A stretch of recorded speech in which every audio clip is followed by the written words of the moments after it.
कल शाम ऑफिस से आकर हर्ष ने सूचना दी कि उसका ट्रांसफर दिल्ली से चंडीगढ़ कर दिया गया है। ये खबर सुनने के बाद से तान्या के आंसू रोके नहीं रुक रहे हैं। उसने रो रो कर अपना हाल बुरा कर लिया है। हर्ष में अकेले कैसे सब कुछ मैनेज कर पाऊंगी यहाँ। क्षितिज और सौम्या भी इतने बड़े नहीं हैं कि मेरी मदद कर पाएं। अब घर, बाहर, बच्चों की पढ़ाई सब कुछ अकेले में कैसे कर पाऊंगी, यही सोच सोच कर मेरा दिल बैठा जा रहा है, तान्या बोली। तान्या के मुंह से ऐसी बातें सुनकर हर्ष का मन और परेशान होने लगा। फिर बोला, देखो तान्या, हिम्मत तो तुम्हें करनी ही पड़ेगी। क्या करूं, जब कंपनी भेज रही है तो जाना तो पड़ेगा ही। प्राइवेट नौकरी है, ज्यादा नानुकुर की तो नोटिस भी थमा सकती है हाथ में, और फिर भेज रही है तो सैलरी भी तो बढ़ा रही है। आखिर हमारा भी तो फायदा हो रहा है जाने में। सैलरी बढ़ जाएगी तो घर का लोन चुकाने में थोड़ी आसानी हो जाएगी। थोड़ी देर चुप रहने के बाद तान्या का तनाव थोड़ा और कम करने के लिए हर्ष फिर बोला, देखो तान्या, महीने का राशन मैं खरीद कर रख ही जाऊंगा। सब्जी वाले रोज घर के सामने से जाते हैं, उनसे ले लिया करना। अगर वक्त बेवक्त कोई और जरूरत पड़ती है तो आसपास के लोग हैं ही। इतना रिश्ता तो हमने बना रखा ही है हर एक से कि एक फोन करने पर कोई भी आ खड़ा होगा। मगर हर्ष के समझाने का तान्या पर सकारात्मक प्रभाव नहीं पड़ रहा था। दरअसल 10 सालों के वैवाहिक जीवन में ये पहला अवसर आया था जब तान्या को हर्ष से अलग रहने की जरूरत आ पड़ी थी। पहले तो तान्या ने भी साथ ही चंडीगढ़ चलने की बात कही, पर दिल्ली से चंडीगढ़ जाने का मतलब बच्चों का नए स्कूल में एडमिशन कराना, नई यूनिफॉर्म खरीदना, वहां किराए का घर लेकर रहना और फिर उसका किराया देना, और यहाँ लोन की किस्त चुकानी किसी भी तरह से संभव नहीं होगा। फिर इस बात की भी तो कोई गारंटी नहीं थी कि वहां सारी व्यवस्था कर लेने के बाद 10-12 साल वहीं रहेंगे। क्या पता अगले ही साल फिर कंपनी दिल्ली वापस बुला ले तो कब तक बच्चों को लेकर ऐसे फिरते रहेंगे। इसलिए हर्ष ने तान्या को समझाते हुए कहा कि उसका अकेले जाना ही उचित होगा। हर्ष को अगले ही सोमवार को चंडीगढ़ ऑफिस ज्वाइन करना था, इसलिए वह बुझे मन से जाने की तैयारी करने लगा। हर्ष भी पहली बार अकेला रहने जा रहा था, इसलिए मन ही मन घबराहट उसे भी बहुत हो रही थी। बचपन से आज तक अपने हाथ से एक गिलास पानी तक लेकर नहीं पिया था उसने। पहले माँ और बहनें और फिर शादी के बाद तान्या उसके सारे काम कर दिया करती थी। हर्ष मन ही मन सोचकर परेशान हो रहा था कि कैसे वह अपने कपड़े धोएगा, बेडशीट बदलेगा, कमरे की सफाई करेगा।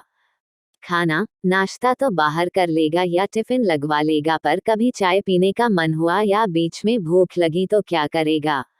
मगर तान्या और बच्चों की चिंता में वह अपनी परेशानी के बारे में कोई चर्चा नहीं कर पा रहा था, और न ही तान्या का ध्यान इस पर जा रहा था कि उसका पति उसके बिना अकेले कैसे रह पाएगा। इतवार की सुबह से ही हर्ष की व्यस्तता बढ़ी हुई थी।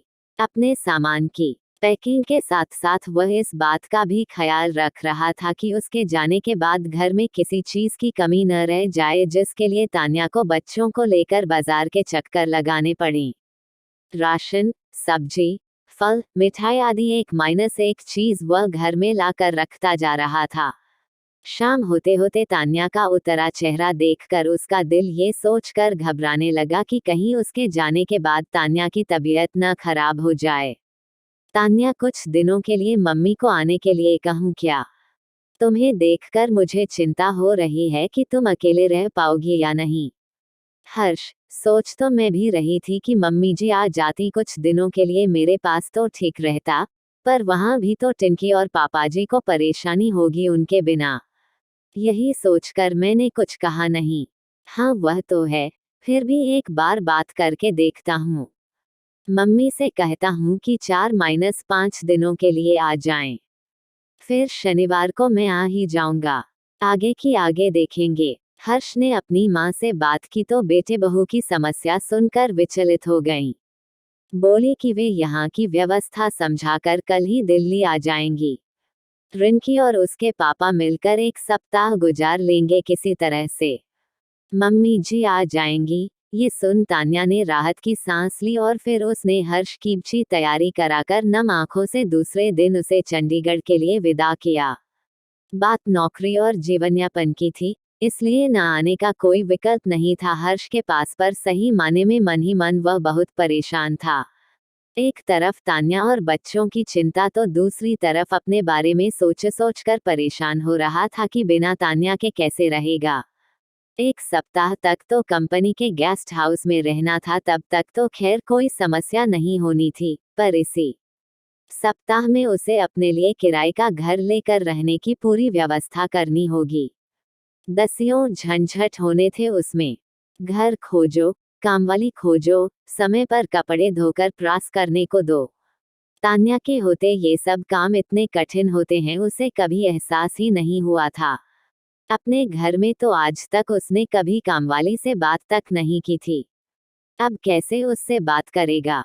कौन से कपड़े गंदे हैं और कौन से साफ, इसका फर्क तक आज तक नहीं कर पाया था वह। अब ये सारी चीजें खुद करनी पड़ेंगी, ये सोचकर पसीना छूट रहा था। एक सप्ताह जैसे तैसे गुजार कर अगले शनिवार की रात को जब हर्ष एक दिन के लिए चंडीगढ़ से दिल्ली आया तो घर में त्योहार जैसा माहौल बन गया। बच्चे उसके इर्द गिर्द मंडराने लगे और तान्या के पास तो हर्ष को बताने के लिए इतनी सारी बातें इकट्ठी हो गई थी मानो वह सालों बाद हर्ष से मिल रही हो। एक सप्ताह तक हर्ष के बिना उसने एक पल कैसे बिताया, इसका वर्णन खत्म होने का नाम ही नहीं ले रहा था। पर मम्मी जी की निगाह हर्ष के चेहरे पर अटक गई थी। बेटा तू इस सप्ताह में कितना दुबला हो गया है, कहते हुए उनकी आंखें भर आईं। उनका बस चलता तो वे एक ही दिन में हर्ष को अपने हाथों से उसके पसंद की सारी चीजें बना और खिला कर पूरे सप्ताह की कमी पूरी कर देती, लेकिन शाम को उनका वापस जाना भी जरूरी था, क्योंकि रिंकी के पेपर शुरू होने वाले थे। उनकी अनुपस्थिति से उसकी पढ़ाई बाधित हो रही थी। मम्मी जी को शाम की ट्रेन में बैठा कर आने के बाद बच्चों ने जिद पकड़ ली पिज्जा खाने की। तान्या ने भी उनका समर्थन करते हुए कहा, जब से तुम गए हो तब से ही ये पिज्जा खाने की जिद कर रहे हैं। मैंने समझा रखा था कि पापा के आने के बाद चलेंगे। अब चलकर खिला दो वरना तुम्हारे जाने के बाद फिर मुझे परेशान करेंगे। हर्ष का मन न ही इस समय बाहर जाने का हो रहा था और न ही बाहर का कुछ खाने का। उसका दिल कर रहा था कि बचा खुचा समय वह सबके साथ सुकून से घर में बिताए और तान्या के हाथ का बना घर का गर्म खाना खाए, पर बच्चों और तान्या की बात न मानकर वह अपराध भावना से घिरना नहीं चाह रहा था। अतः बेमन से ही वह सबको साथ लेकर पिज्जा हट चला गया। दूसरे दिन फिर सुबह सुबह ही वह चंडीगढ़ के लिए निकल गया। ट्रेन में बैठते ही हर्ष ने सोचना शुरू कर दिया कि कहीं कुछ ऐसा रह तो नहीं गया जिसकी वजह से तान्या को परेशान होना पड़े।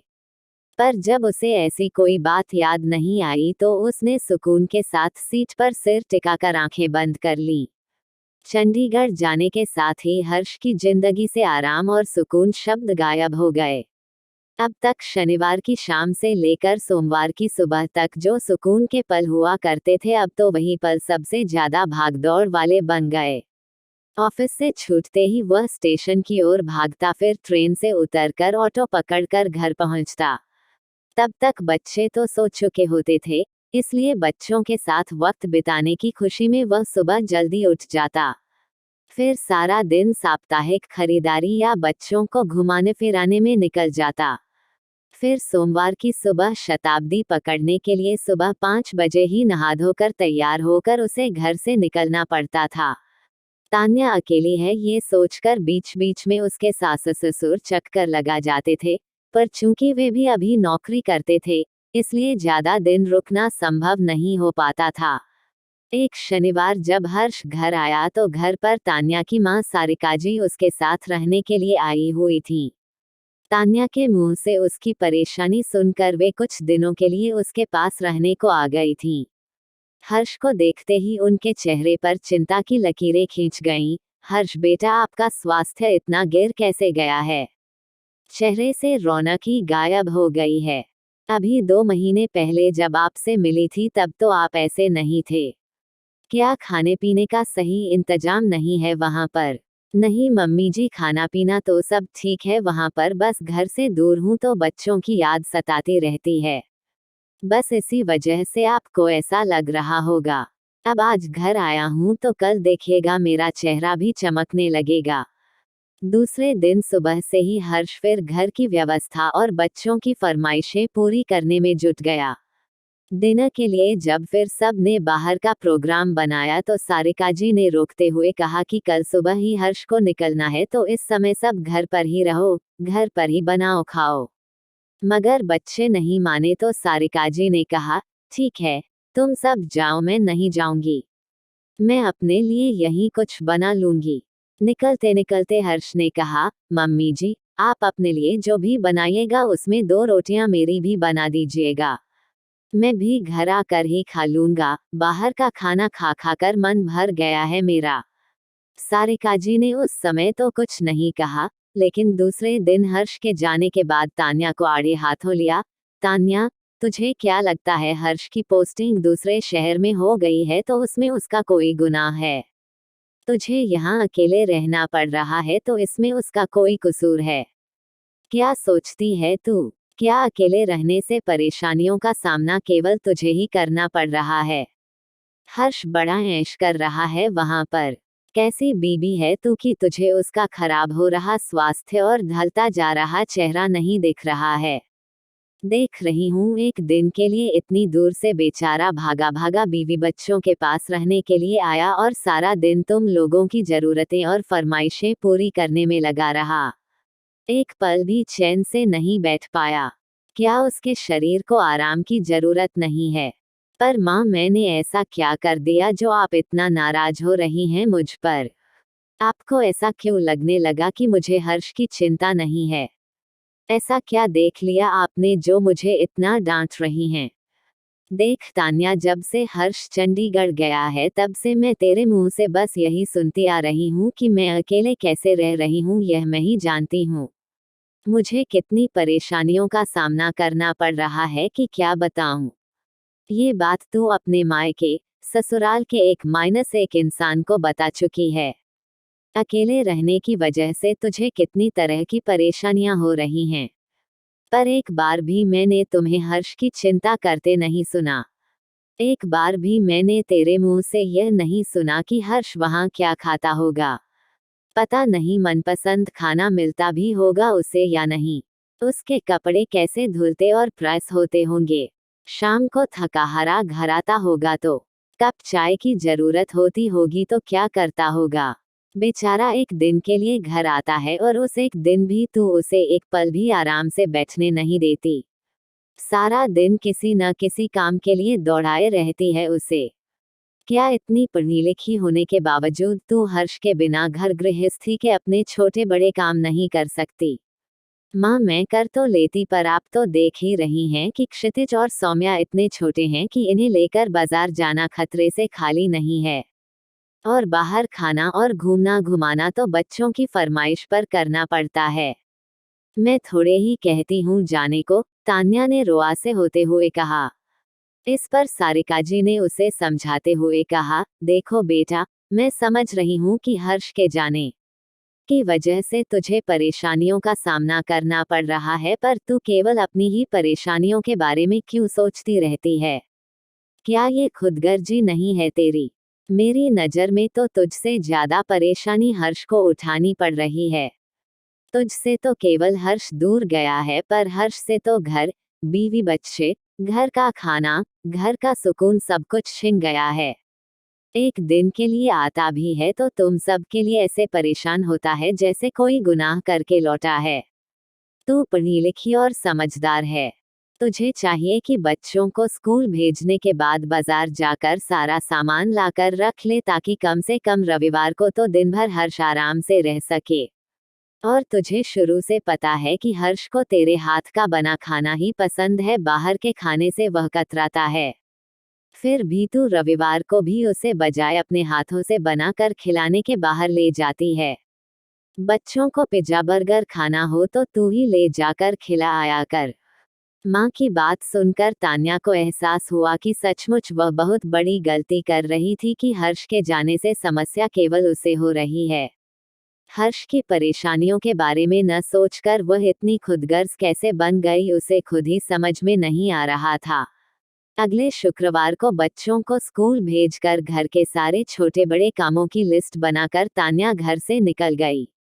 उसने तय कर लिया था कि अब आगे से हर्ष के आने पर उसे किसी काम के लिए बाहर नहीं भेजेगी, बल्कि अब पूरा रविवार वे सब हर्ष के साथ घर पर ही बिताएंगे ताकि उसे शारीरिक और मानसिक दोनों तरह से आराम मिल सके। बाजार की तरफ जाते समय अचानक तान्या की नज़र सड़क के किनारे छोले चावल के ठेले के पास खड़े एक युवक पर पड़ी जो जल्दी जल्दी छोले चावल खा रहा था। उसे देखते ही न जाने क्यों तान्या की आंखों से आंसू गिरने लगे। वह सोचने लगी कि हर्ष भी तो आखिर भूख लगने पर ऐसे ही जहां कहीं भी जो कुछ भी मिल जाता होगा खाकर अपना पेट भर लेता होगा। मनपसंद चीजों की फरमाइश करके बनवाना और खाना तो भूल ही गया होगा हर्ष। अपने आंसू पोंछते पोंछते तान्या जल्दी जल्दी घर चली जा रही थी, साथ ही सोचती भी जा रही थी कि अपने परिवार वालों को भरपेट भोजन देने और उनके लिए सुख सुविधा जुटाने के लिए घर से दूर रहकर दिन रात खटन वाल हमार पतिया का भूख लगन पर मनपसंद भोजन तक मुहैया नहीं होता और हम पत्नियां यही जताते रह जाती हैं कि हम ही उनके बिना बड़ी कठिनाइयों का सामना कर रही हैं।